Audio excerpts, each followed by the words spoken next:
it was that Adam and Eve had been banished from the garden and were walking down the winding road. And as they held each other, they cried and sobbed in their sadness.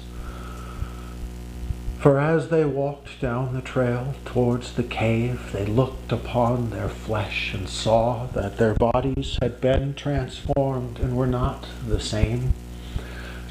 For their divine grace and nature they held within the garden had now fallen onto an earthly, fleshy form that was different.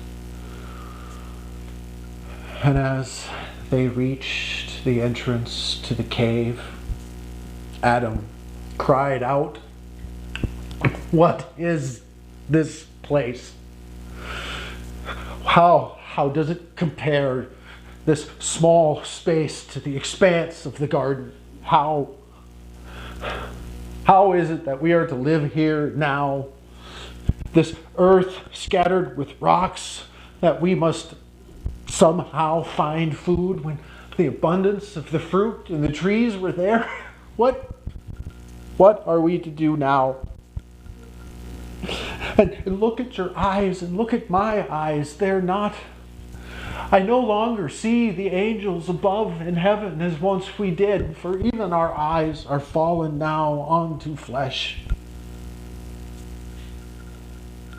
I do not want to enter this cave, and I fear I do not want to disobey again."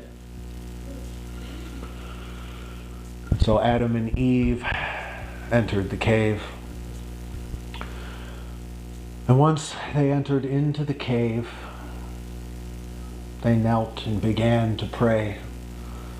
But as they prayed, and Adam looked up, thinking to see the sky, forgetting that his eyes would only meet the rock above, he fell into such despair that he picked up stones and beat upon his chest so much that he fell dead upon the floor.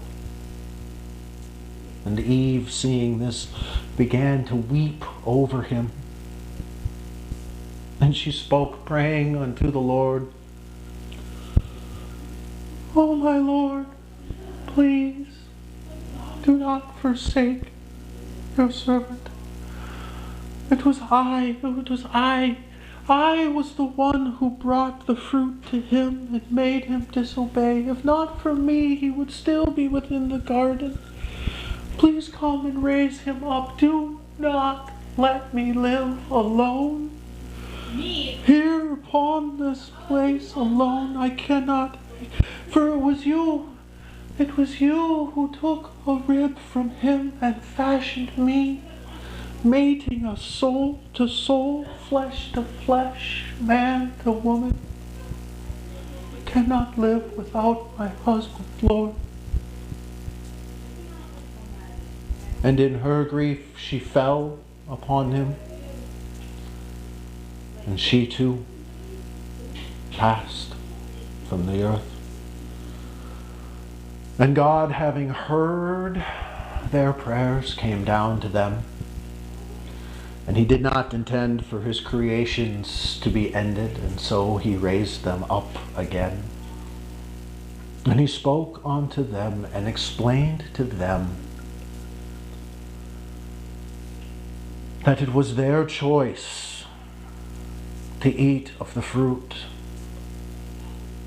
that they had desired to be as God, as equal with him. And in that choice they had ate of something that would not raise them up, but instead brought them low unto a fleshly state from their divine nature they had. And because of that, he could not have them eat of the tree of life, and so they had to leave the garden and come to live upon the earth where flesh would dwell. And he also warned them of another that had been cast down from heaven. For he who was named Satan was also one of God's creations, who thought to be a god like he and rule over heaven. And he too, in his choices, cast himself down to live in a world of flesh. And there, from that place of jealousy, seeing the two of you in the garden, came and made the tree of knowledge appear more beautiful than it was, and tempted you, and sent the serpent to you. He now dwells amongst you, and so it is from this day forward. You must beware of him.